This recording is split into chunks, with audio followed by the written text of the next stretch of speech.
We are very correct with our choice of answers. But when I say some people can be trusted, we had a 50-50 divide house. I want us to put it at the back of our minds that no one can be trusted when it gets to our children. No one. Immediately we have that some people can be trusted idea. It gives us this idea that it's my neighbor now, Shebi is married and has children and all that. That some clouds our sense of judgment. We've heard of incest cases, right? We've heard of husbands molesting their children.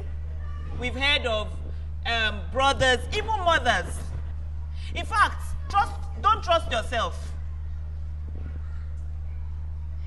In terms of general thing, I'm not saying in terms of this alone.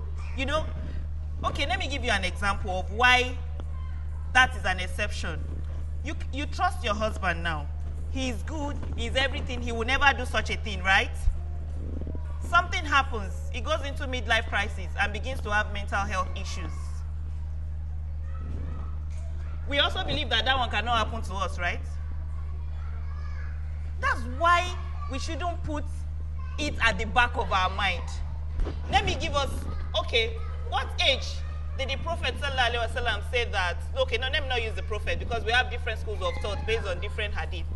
What age is the lowest age of which the school of thought says that your husband, which is the father of your child, cannot see the nakedness of your child? What age is the lowest? Anyone knows? 7? Any age lower than that? Do we know that Ibn Ambal said that it is 2? Yes. And there are proofs for it.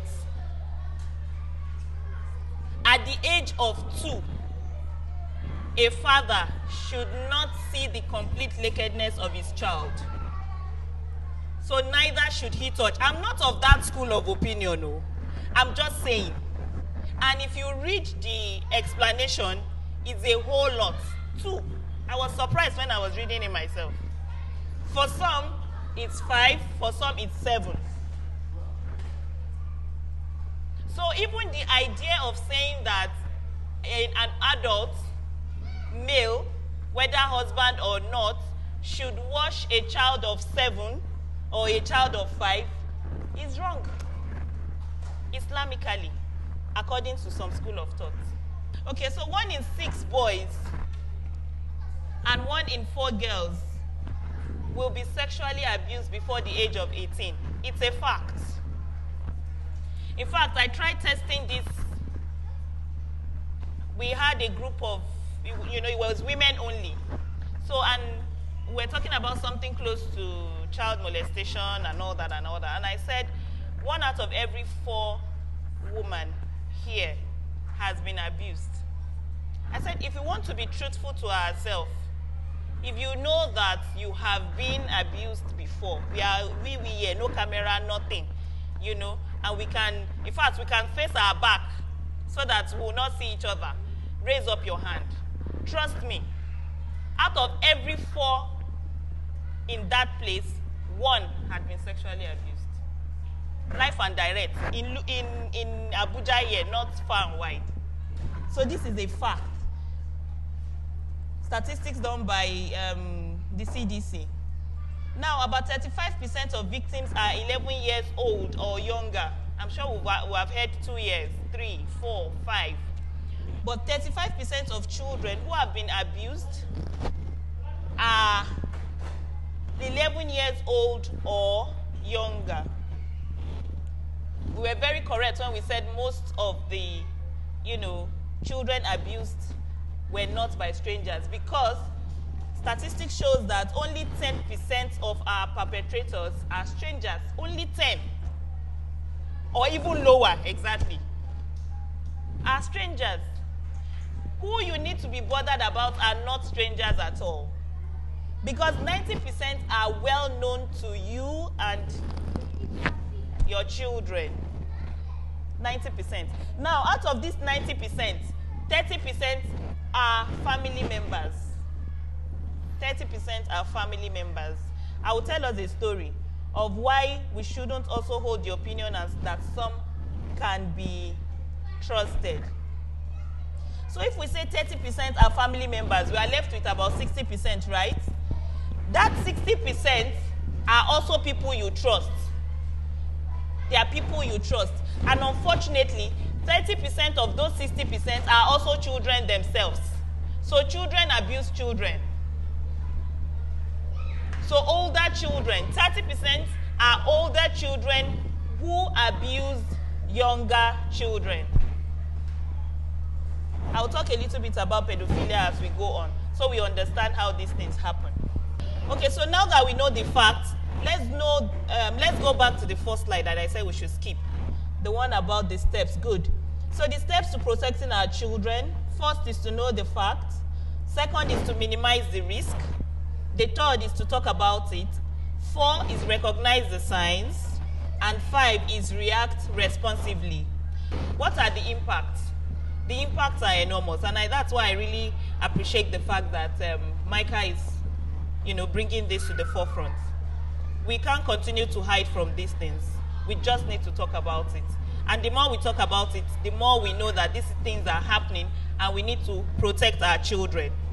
Because the truth of the matter is that 80% of the children who have been abused will eventually grow up to become people who use drugs or people who use alcohol, most times excessively. Unfortunately, I always see that Muslims have this idea of, we are Muslims now, it doesn't happen to us, Muslims, do we use drugs or do we use alcohol? I work in a rehab part-time, and I can tell you that 50% of those children who are in the rehab are Muslims. Trust me, 50% of the children that are in the rehab are Muslims. 50% are non-Muslims. And I know that is what happens in most other rehabs, because I get to talk to people and they tell me that's what happens. So we need to stop this denial or this act of, it doesn't happen to us. Because when I talk outside, I see that, people are like, is it happening to us? In fact, 50% of those people in the rehab that I work that are Muslims, you will be surprised that some of them are conscious Muslims. When I mean conscious Muslims, women who wear the big hijab, who talk with the mashallah and all that, of what we can understand. And they will come in.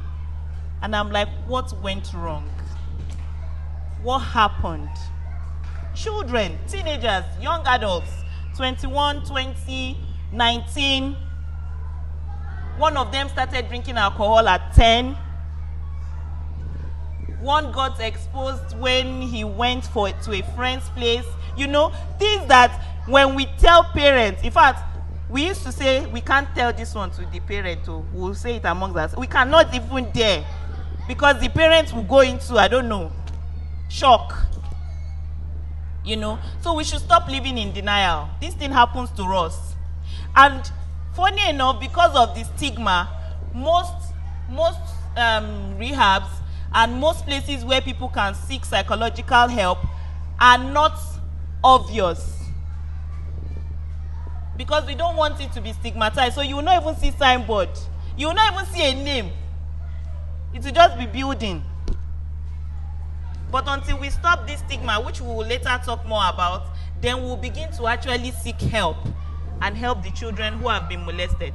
So that's what statistics says, that at about 80% of those people, they use drugs and alcohol. I will elaborate more on some of these things. Now, among male survivors of sexual abuse, 50% of them have suicidal thoughts. Why? Out of these 50%, more than 20% have attempted suicide, one way or the other. Most of these in the university days, most of them have attempted suicide. Now, young girls who have been abused are likely to develop eating disorders. as teenagers and as adults. The girls, what they do is they won't drink, they won't smoke, you know, they won't do all of these things, but their own is a little bit subtle. So they have eating disorders. It's either they eat too much or they don't eat enough. So that's why you see a lot of them, they will be on the big side. And if you check deep down, they don't know why they get fat, but it is because of the fact that they've been abused as children. And then when you now dig in deeper, you see how this has emotionally affected them and gotten them to that level. Statistics also shows that they are most likely to engage in prostitution. Now, this one is of concern to me. Abused children who don't tell, or who tell, but, you know, they are ignored and you are lying, you are what. They eventually end up having psychological issues, emotional, social, or physical problems, often lasting into old.